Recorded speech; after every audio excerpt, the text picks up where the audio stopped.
본격적으로 봄이 시작되는 그런 때입니다. 꽃샘추위도 없을 듯합니다. 벚꽃도 피지요. 영어로 에이프럴은 라틴어 아페리아에서 왔습니다. to open.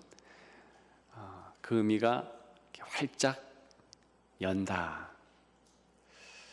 그래서 귀한 시작을 의미합니다. 우리나라 대학 33곳이 4월에 개교 기념일이 있습니다. 시작하니까 그런 의미를 갖는다 싶습니다. 그러나 어떤 사람들은 4월이 좋지만은 않습니다. 마음의 봄이 더딘 것이지요. 여전히 싸늘한 그런 분위기를 감지할 수밖에 없습니다. 시인 T.S. 엘리엇은 4월은 잔인한 달이다 그렇게 말했습니다. 그리고 시를 지었지요. 그가 살았던 1910년대 세계 제1차 대전이 있었습니다. 그래서 그 절망감이 유럽을 지배했지요. 1,000만 명이 죽고 2천만 명이 부상을 입었습니다. 봄이 온다. 4월이 되었다. 그럼에도 불구하고 전쟁 중이라면 라일락 피는 것이 무슨 소용이 있겠습니까? 봄바람 부는 것이 오히려 더 힘들게 할 것입니다. 가장 친했던 친구가 1915년 4월 갈리폴리 해전에서 전사했습니다. 개인적으로도 너무나 힘든 4월이 아니겠습니까? 정말 잔인한 달이겠지요. 이 엘리엇과 비교조차 할 수 없지만 저도 4월이 잔인한 달이다 그렇게 생각했던 적이 있습니다. 예전에 몸이 안 좋았을 때였지요. 그렇게 안 좋았던 것은 아니지만 그 힘들었던 4월을 지내면서 하지 말아야 될 기도, 이렇게 기도하면 안 되는데 그 생각을 하면서 기도하지 않을 수 없었습니다. 하나님, 차라리 안 고쳐주시면 죽었으면 좋겠습니다. 저는 이런 기도를 생떼 기도라고 합니다. 그런데 그렇게 기도하지 않으면 안 될 때가 있잖아요. 저의 어느 해 4월이 그랬다는 것입니다. 오늘 본문의 이스라엘 백성들도 잔인한 시기를 지내고 있었습니다. 꽃피는 4월인 것은 모르겠지만 가장 어려운 고통과 고난의 때를 지내고 있다는 것은 분명했습니다. 그들에게 있어서 너무나 잔인한 시기였지요. 전쟁 포로로 해외에 끌려갔습니다. 바벨론이라는 지역이지요. 그 옛날 애굽에서 노예 생활을 이스라엘 백성들이 민족적으로 했는데 또 저 먼 그 유명한 바벨론의 폭정 아래서 그렇게 신음을 한 노예의 시기가 오랫동안 진행된 터였습니다. 얼마나 힘들었을까? 역사에 의하면 예루살렘에는 약 2,000명도 남지 않았어요. 다 끌려갔거든요. 다 유린당했거든요. 어려운 시기였던 것이 분명합니다. 이러한 시기에 하나님이 오로지 원하시는 것이 단 한 가지였다. 그것을 본문은 말하고 있습니다. 무엇이었겠습니까? 바로 위로예요. 위로하기를 원하셨습니다. 그래서 1절에 보면 위로하라, 내 백성을 위로하라. 두 번 명령이 나오고 있습니다. 한 번 명령해도 괜찮아요. 왜 그러냐 하면 이 명령의 동사가요, 강조 능동형이라는 형태로 쓰였습니다. 그러니까 강조를 이미 히브리 말에 위로하라 이 단어 하나에 꽉 채웠다는 것입니다. 그런데 두 번이나 나와요. 반복적으로 나타납니다. 그러니까 강조하고 또 강조하는 거죠. 하나님께서 얼만큼 이스라엘 백성들을 위로하고 싶으신지 그것을 나타내고 있는 본문이라는 것입니다. 우리의 시대도 잔인한 시대입니다. 코로나뿐만이 아니라 살아가는 것이 참 버겁다. 많은 사람들이 이야기합니다. 성도도 그래요. 하나님의 위로가 절대적으로 필요한 시기입니다. 감사하게도 오늘 본문의 이 위로는 사실은 우리도 포함하는 그런 위로입니다. 하나님 위로의 이 마음이 바로 우리를 향한 위로의 마음이라는 것입니다. 이 사실을 기억하면서 하나님 위로의 특징 몇 가지를 살펴보고자 합니다. 첫째는 위로의 전달자는 교회이며 위로의 전달은 교회의 사명이라는 것입니다. 위로의 전달은 교회의 사명이다. 말씀드렸듯이 1절에 위로하라, 위로하라 이렇게 하나님의 명령이 있습니다. 오늘 본문이 있는 이사야는요, 작은 성경이다 혹은 성경의 축소판이다 그렇게 불려집니다.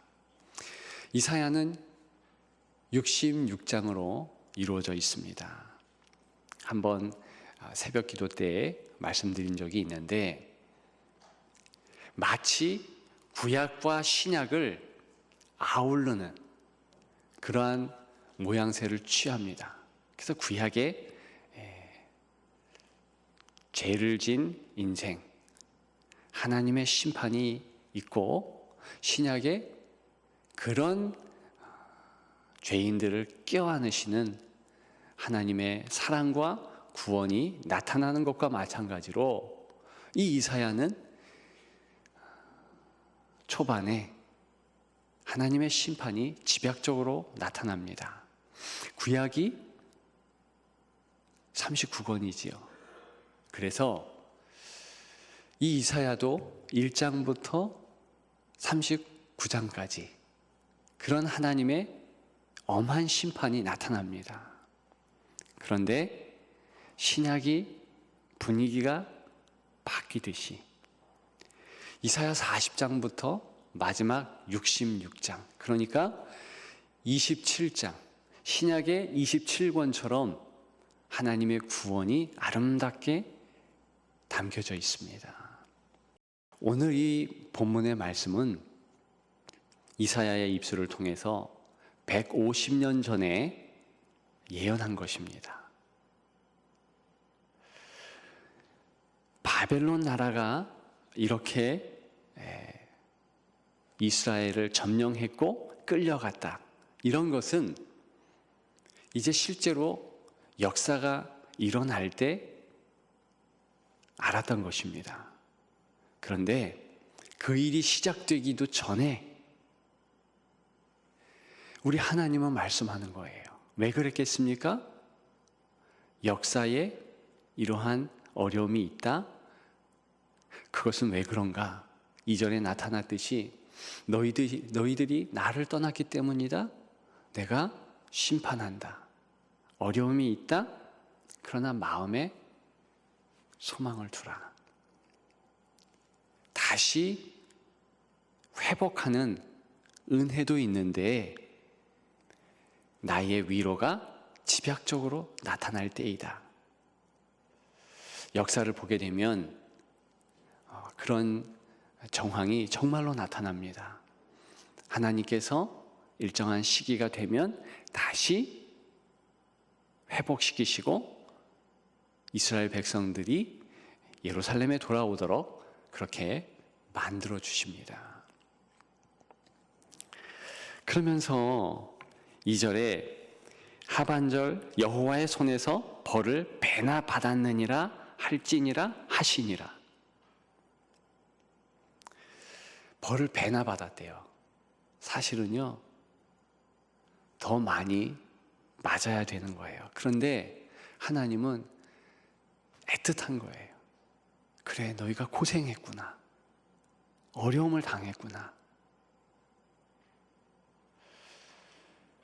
인생인 제가 볼 때에도 더 고난 당해야 되는데 하나님이 접으십니다.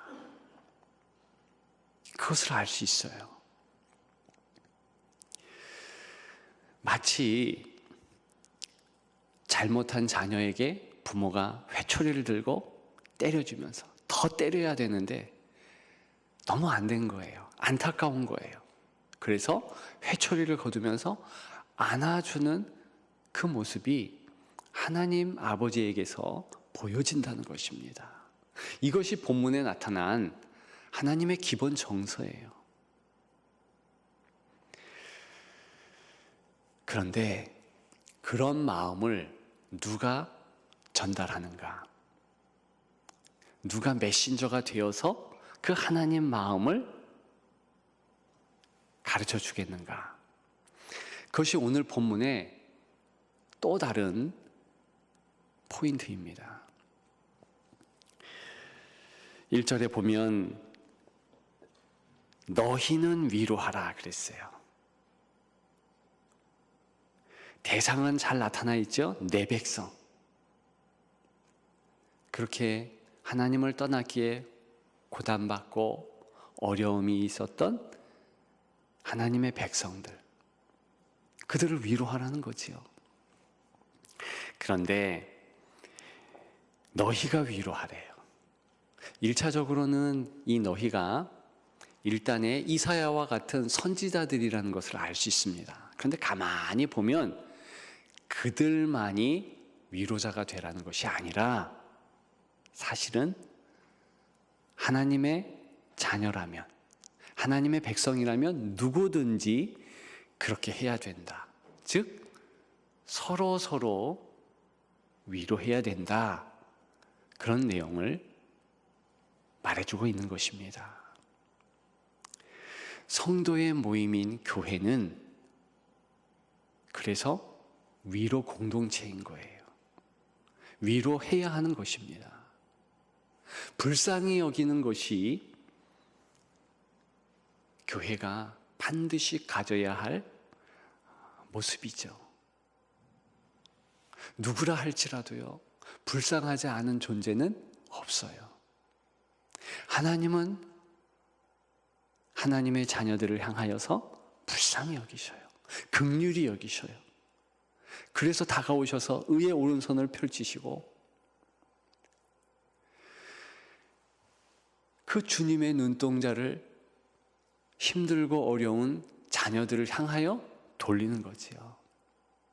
그 모습 그대로 교회는 위로자가 되는 것, 그것이 사명입니다. 두 번째, 위로의 태도, 부드러움입니다. 당연한 말 같지만 실천은 어렵습니다.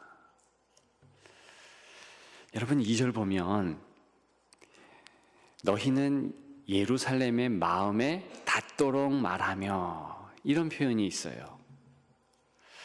그렇게 외치라. 말하며 외치라.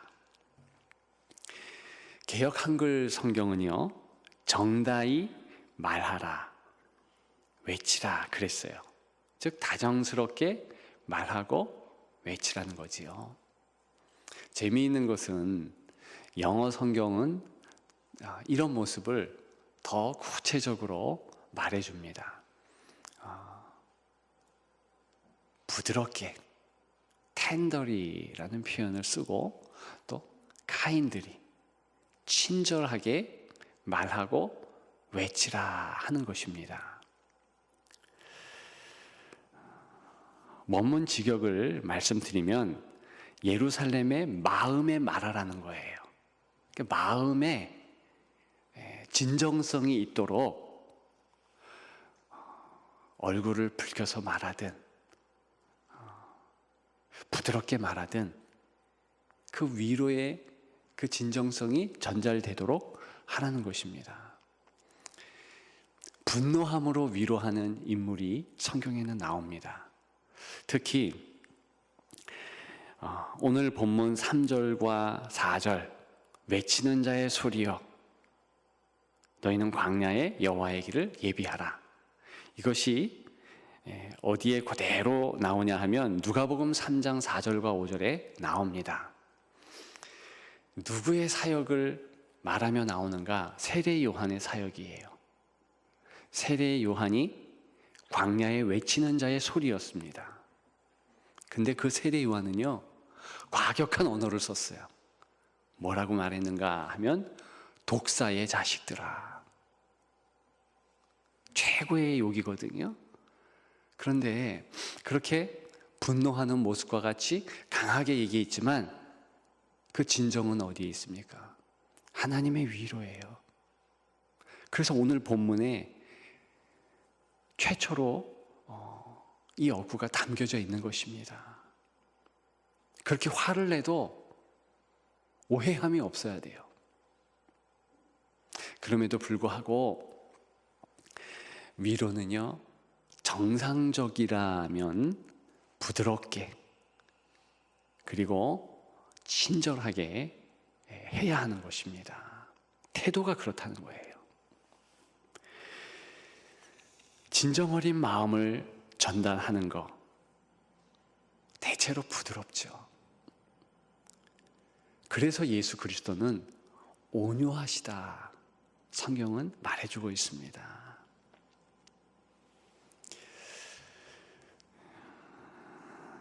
과격하게 말하는 것이 사실 교회에서는 보여지지 말아야 할 모습이라는 거예요. 분노함으로 말할 때도 물론 있습니다. 그런데 백이 하나예요. 사랑의 마음이 있지 않으면 절대 분노하면 안 되는 곳이 교회예요. 왜? 위로 공동체니까.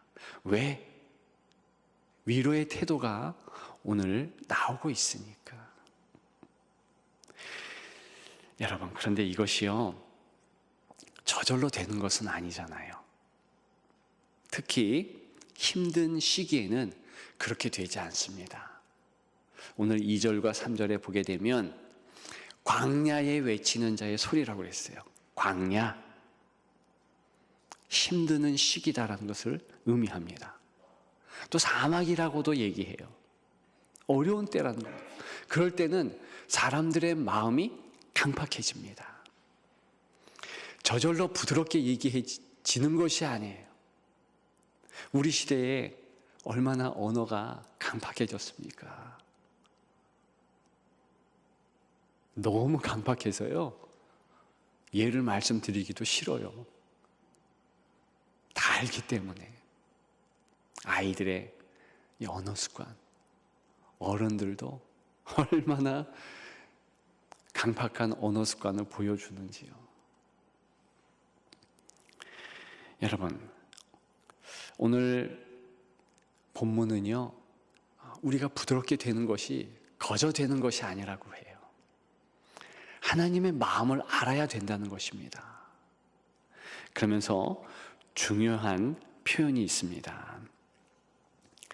3절에 골짜기마다 도두어진다, 언덕마저 낮아진다 그랬어요. 다 마음의 상태를 얘기합니다. 골짜기 같은 마음, 어떤 마음입니까? 자기 비하의 마음이죠. 스스로 비교했더니 비교의식 때문에 힘든 거예요. 야, 저 사람은 저렇게 돈이 많고 저 사람은 저렇게 멋있고 잘났는데 나 뭐냐? 비하가 되는 겁니다. 어려운 거예요. 그런데 어떻게 그런 골짜기 같은 마음이 도도해질 수 있겠습니까? 그것은 하나님의 마음을 알면 돼요. 성령 하나님을 통하여서 우리가 하나님의 마음을 안다면, 그러면 내 가치를 알죠. 하나님이 나를 얼마나 사랑하는가. 오늘 본문의 결정적 하나님의 마음도 사랑 아니겠어요? 너희들 너무 위축되지 마. 힘들다고 한탄만 하고 있지 마. 내가 너희들을 사랑한다. 다가오시잖아요. 그래서 하나님의 마음을 깨달을 때 골짜기 같은 자기 비하의 마음이 도도해지는 거예요. 마치 흙을 채우듯이 평평해질 수 있는 거예요. 그리고 언덕 같은 마음, 산 같은 그런 마음은 낮아지는 것이 어떻게 가능하겠습니까? 우리는 비교하면서 자기 비하가 있지 않으면 또 어떤 상대를 골라서 그 상대를 무시합니다.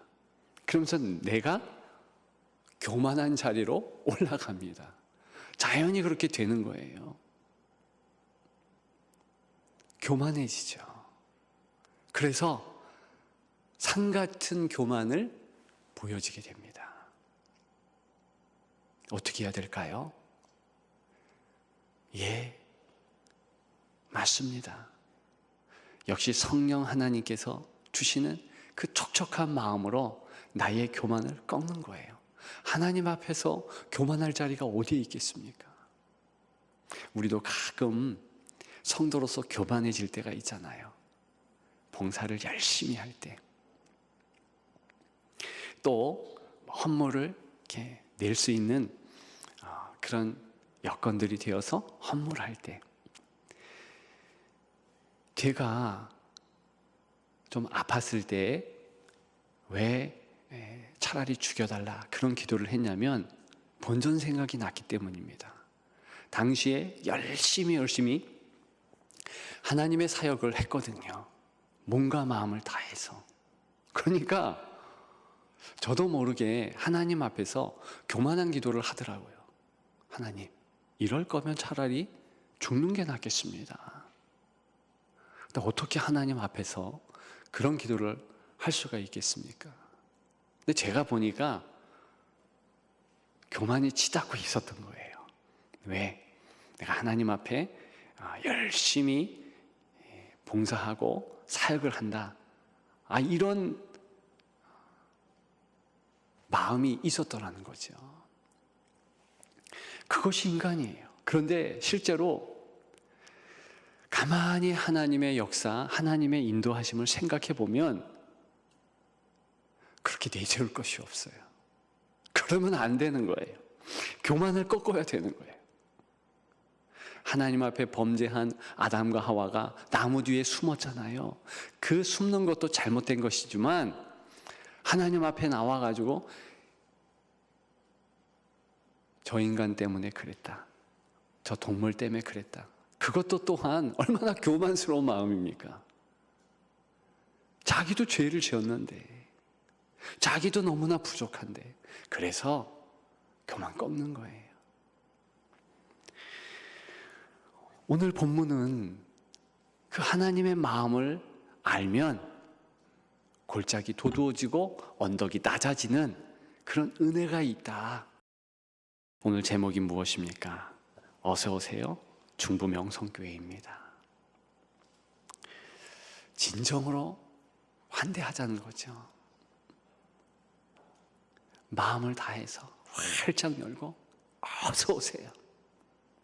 마치 하나님께서 탕자 같은 우리를 이미 환대했듯이 그런 식으로 평소에 다른 성도에게 어떤 누가 될지라도 교회 문을 열면 환대하는 하나님이 보여지도록 어서 오세요.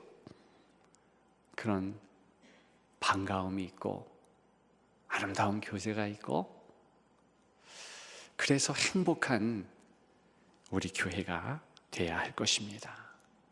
지역 교회의 모습이에요. 서로 환대하십시오. 서로 사랑하십시오. 서로 용서하십시오. 아멘 할 때까지. 서로 용서하십시오. 서로 환대하십시오. 그런 주님의 제자가 되기를 주님의 이름으로 축복합니다.